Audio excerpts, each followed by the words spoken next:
Hello दोस्तों, मैं हूं आपका दोस्त शिवा सुथार और आज मैं आपको बताऊंगा हाल ही में शुरू हुई ई मित्र पर ऑनलाइन म्यूटेशन के लिए आवेदन फॉर्म के बारे में।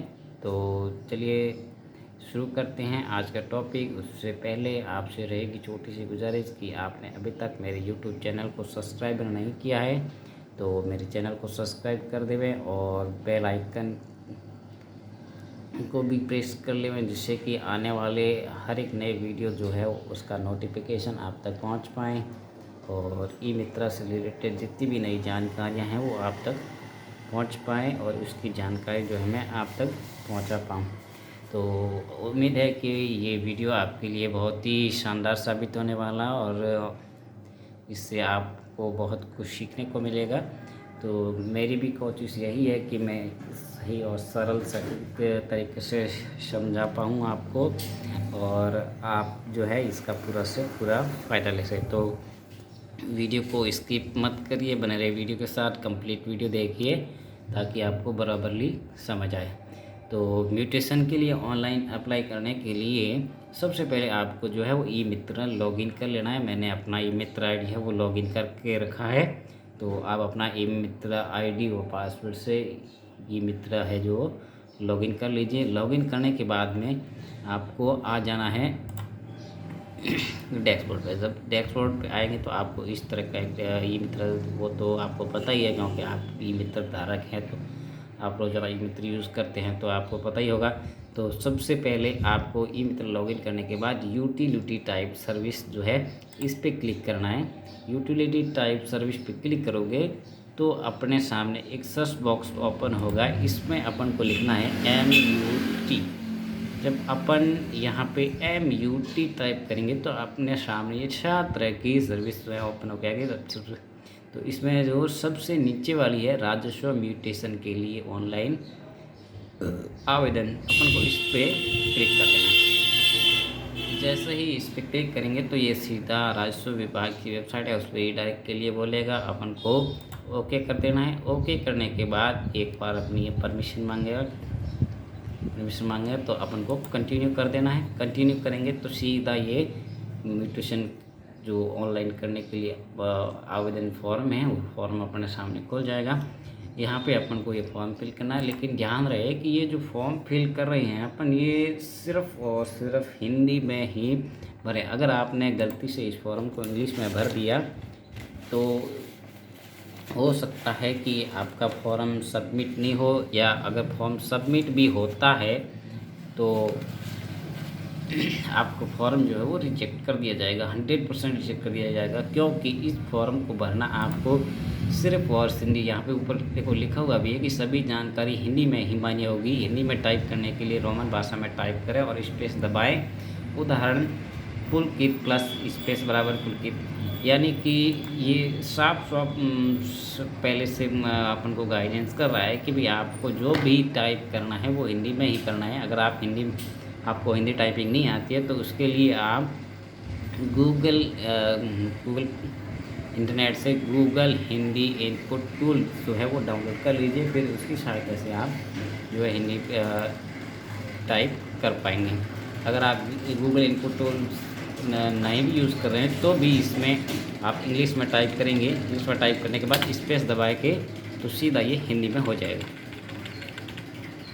तो चलिए मैं टाइप लेता हूँ। सबसे पहले यहाँ पे लिखना है अपने को आवेदक का नाम, तो मैं यहाँ आवेदक का नाम लिख देता हूँ। मेरे पास ऑलरेडी गूगल इनपुट टूल है तो मैं शिफ्ट और अल्ट दबा के हिंदी को सिलेक्ट कर लूँगा और यहाँ पे मैं लिख लेता हूँ आवेदक का नाम। आवेदक का नाम लिख लेते हैं। यहाँ पे आवेदक का नाम लिख दिया मैंने। उसके बाद है आवेदक के पिता का नाम, तो यहाँ पे लिख देते हैं आवेदक के पिता का नाम। ये मैंने आवेदक के पिता का नाम लिख दिया है। यहाँ पे आवेदक का मोबाइल नंबर लिखना है। यहाँ पे ईमेल आईडी लिखनी है। ईमेल आईडी कंपलसरी नहीं है, अगर आपके पास ईमेल आईडी है तो लिख देना है, अगर नहीं है तो कोई दिक्कत नहीं है। यहाँ पे आवेदक का पता लिखना है। यहाँ पे आवेदक का पता यानी जो भी है वो लिख देते हैं। हम यहाँ पे लिख देते हैं आवेदक का गाँव जो है वो, ठीक है। उसके बाद यहाँ पे नीचे लिखा हुआ है, देखो आप जिस गांव में नामांतरण के लिए आवेदन करना चाहते हैं उस गांव को चुनिए। यानी और नीचे दिया हुआ है जिला, यानी कि जिस गांव के में अपनी जिसकी ज़मीन है म्यूटेशन के लिए आवेदन करना चाहते हैं वो ज़मीन जहाँ जिस गांव में है और वह गांव जिस ज़िले में पड़ता है उस ज़िले को सेलेक्ट करना है। तो यहाँ पे ज़िला सेलेक्ट कर लेंगे हम। ये हो गया ज़िला, जोधपुर हो गया। अब जिला तो हो गया, अब आगे तहसील है। तो तहसील वो जो जिस गांव में ज़मीन है उसकी तहसील कौन सी है तो वो तहसील सेलेक्ट कर लेंगे। तहसील सेलेक्ट कर लेते हैं हम लोग। तो तहसील सेलेक्ट करने के बाद अब पूछा है गांव, तो अब गांव सेलेक्ट करना है, यानी कि जिस गांव में ज़मीन है उस गांव को सिलेक्ट करना है। तो हम यहाँ पे उस गांव को सिलेक्ट कर लेते हैं। यहाँ पे हमने सिलेक्ट कर लिया है वो गांव।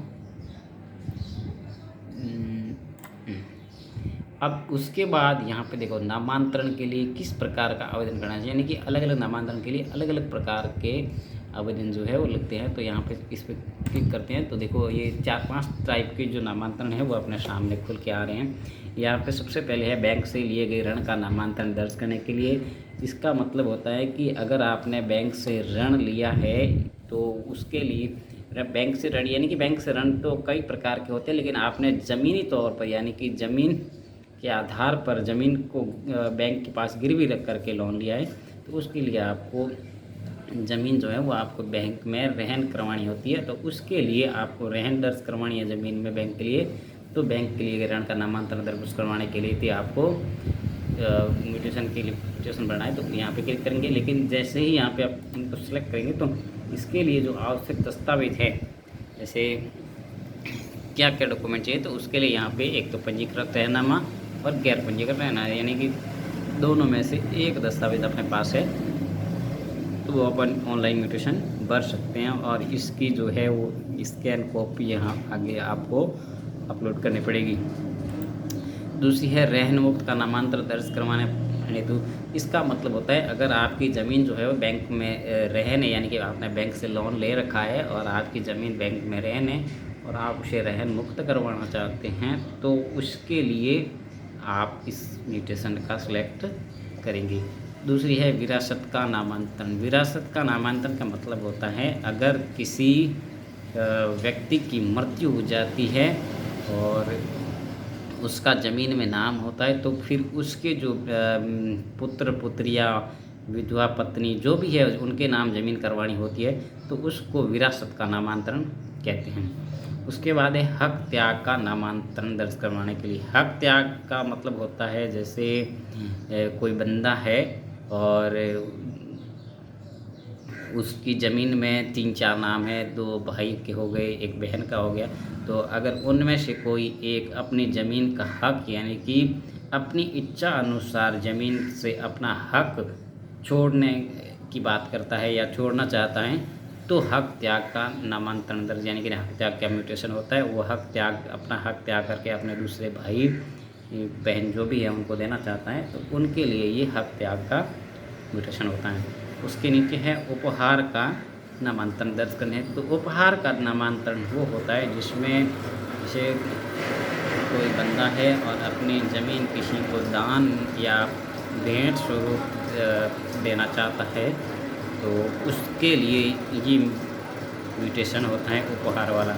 और उसके बाद है नाबालिग से बालिग का नामांतरण। ये इसका मतलब होता है जैसे किसी व्यक्ति की मौत हो जाती है और उसके वारिस यानी कि उसके पुत्र पुत्रियाँ जो भी उसके वारिसान होते हैं तो उनके नाम फिर उस ज़मीन में पड़ते हैं तो उन नाम उनके पड़ते हैं, लेकिन बच्चों की उम्र जो है वो 18 साल से कम होती है तो वो नाबालिग होते हैं और ज़मीन में उनका नाम पड़ता है तो फिर उनके बच्चों के नाम ज़मीन में दर्ज होता है। वहाँ पे लिखा जाता है कि भाई जो नाम है उसके आगे लिख दिया जाता है नाबालिग और उनके आगे जो है वो लिखा जाता है कि इनके संरक्षण यानी कि इनका लालन पालन कौन कर रहा है तो वो संरक्षक का आगे नाम आ जाता है। और जैसे ही फिर वो नाबालिग से बालिग यानी कि 18 साल का हो जाता है या 18 साल से ऊपर का हो जाता है तो फिर उसका जो है वो नाबालिग से बालिग के लिए म्यूटेशन होता है। उसका म्यूटेशन करने के लिए आपको नाबालिग से बालिग के लिए म्यूटेशन दर्ज करना होता है। ये तो हो गया अलग अलग प्रकार के टाइप कि किस म्यूटेशन के लिए आपको कौन सा फॉर्म बनाए।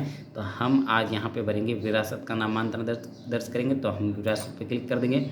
अब जैसे ही हमने विरासत का नामांतरण दर्ज करने के लिए तो किया, इस पर क्लिक किया तो आगे आ गया कि भाई इसमें अपन को कौन कौन से दस्तावेज लगाने होते हैं। तो एक तो यहाँ पे लिखा हुआ है कि जिसकी ज़मीन है, जिस व्यक्ति की मृत्यु हुई है उसका मृत्यु प्रमाण पत्र प्लस प्रमाणित वारिस सजरा, यानी कि एक फॉर्म आता है जिसका नाम होता है खातेदारी भूमि में नामांतरण बाबत प्रार्थना पत्र। वो फॉर्म को भर करके उस पर आवेदक के साइन हस्ताक्षर प्लस 2 वार्ड पंच के हस्ताक्षर, 2 गवाह पड़ोसियों के हस्ताक्षर और 1 सरपंच यानी कि ग्राम का प्रधान मुखिया जो होता है उनके हस्ताक्षर करवा करके अपलोड करवाना पड़ता है। तो चलिए ये दोनों दस्तावेज हमारे पास ऑलरेडी है। तो हम लोग आगे बढ़ते हैं, आगे चले पे क्लिक करेंगे।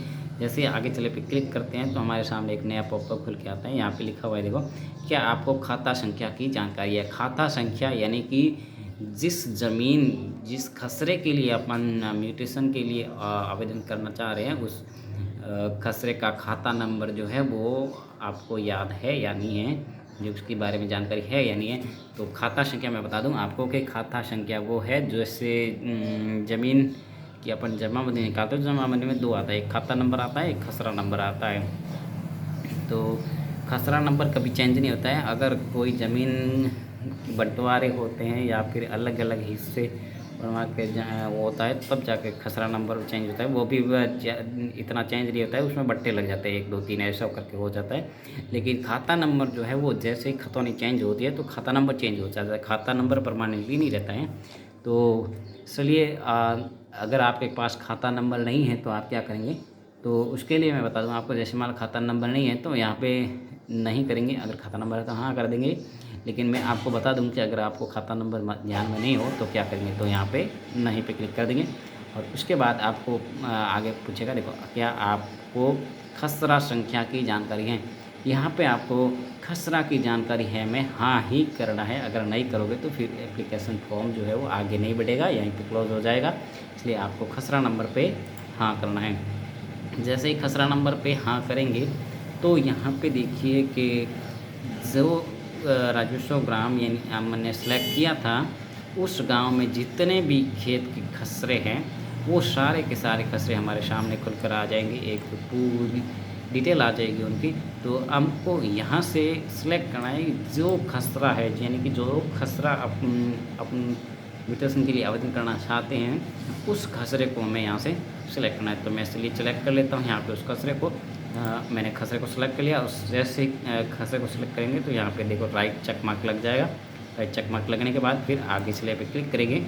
आगे सिले पे क्लिक करेंगे तो यहाँ पे उस जो खसरा हमने सेलेक्ट किया है उस खसरे की सारी डिटेल, यानी कि उस खसरे में कौन कौन खातेदार हैं उन सब की जानकारी यहाँ पे नीचे शो करेगा।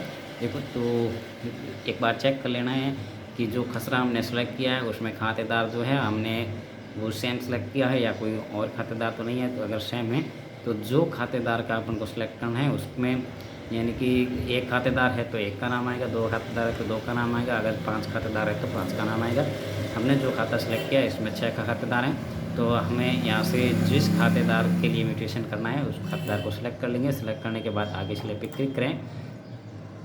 जैसे ही आगे चले पे क्लिक करेंगे तो यहाँ पे देखो आ रहा है मृतक के आश्रितों का विवरण, यानी कि जिस व्यक्ति की मृत्यु हुई है, यानी जिस व्यक्ति की मृत्यु हुई है उसके आश्रित जो है, यानी कि उसके पुत्र पुत्रियाँ, विधवा पत्नी जो भी है, इनकी संख्या कितनी, यानी कि टोटल संख्या बता रही है कितने लड़के कितने लड़कियाँ और कितनी विधवा पत्नियाँ हैं, उन सबको मिला के कितनी है। तो मैं यहाँ पे सेलेक्ट करूँगा 3, क्योंकि इसकी जो विधवा पत्नी थी वो इससे 20-25 साल पहले ही गुजर चुकी है, तो पत्नी है नहीं, और इसके 2 लड़के हैं और 1 लड़कियां हैं, तो दोनों को मिला के 3 हो गए। तो 3 कर लूँगा मैं।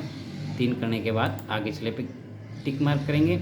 यहाँ पे आपको ध्यान देना है थोड़ा कि यहाँ पे आप आगे स्लिप पे टिक करेंगे तो आगे चल नहीं रहा है, थोड़ा टाइम लेता है इसमें, क्योंकि ज़्यादातर क्या होता है कि आगे चले पे क्लिक करने के बाद ये लोग छोड़ देते हैं, यहाँ पे छोड़ देते हैं कि ये आगे चल नहीं रहा है, साइड चल नहीं रही है। लेकिन ये ऐसा नहीं है, ये यहाँ पे क्या करता है कि ये जो अपने 3 आश्रित दी हैं, इन तीनों के लिए ये हिस्सा बनाएगा, हिस्सा बना के फिर अपने सामने शो करेगा। तो इसमें थोड़ा-सा ये टाइम ले लेता है, अपने को धैर्य बनाए रखना है और थोड़ी देर के लिए रुक जाना है। जैसे थोड़ी देर हो जाएगी, 5-10 सेकंड का टाइम लगेगा, 5-10 सेकंड के बाद ये एक इस तरह का कॉलम बन के आ जाएगा अपने सामने।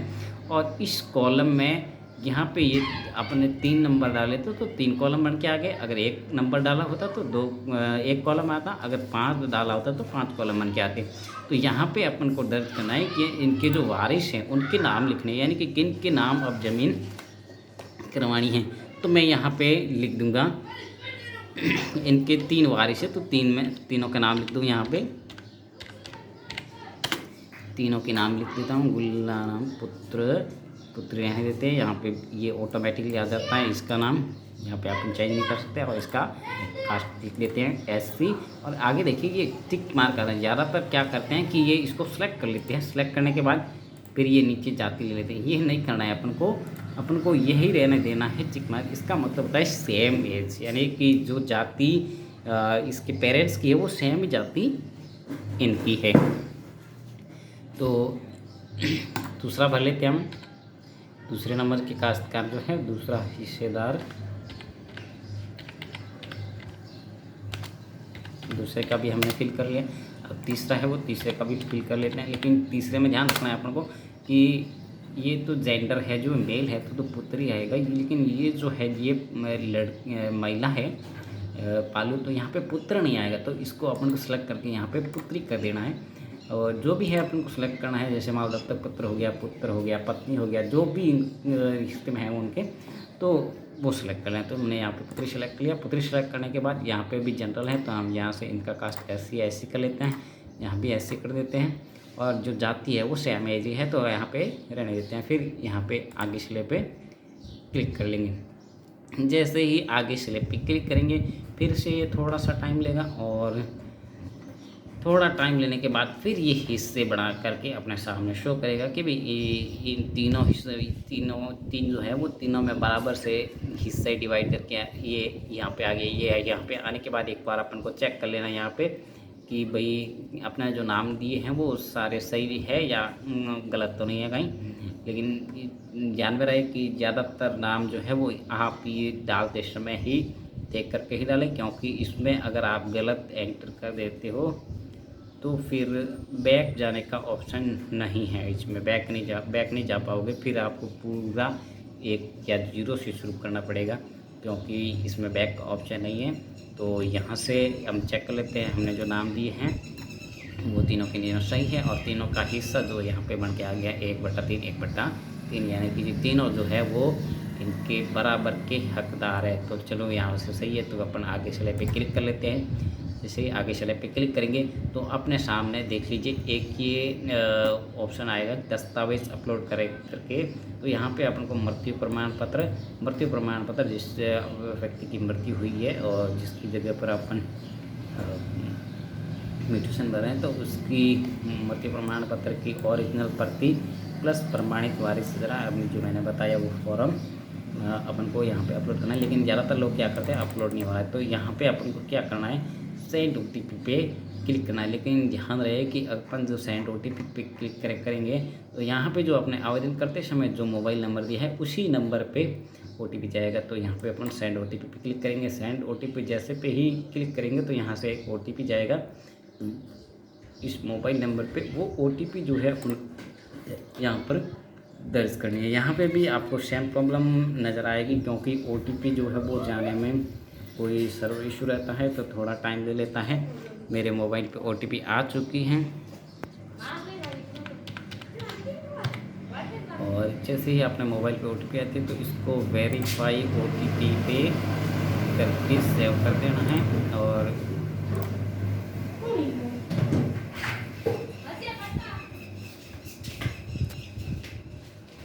वेरीफाई OTP पे करने में वो एक बार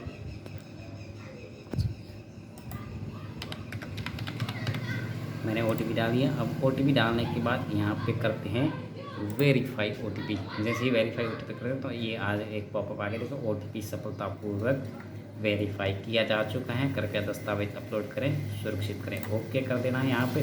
जैसे ही ओके करेंगे तो यहाँ पे देखो ये डॉक्यूमेंट अपलोड करने के लिए आ रहे हैं। यहाँ पे अपन को ब्राउज़ करना है।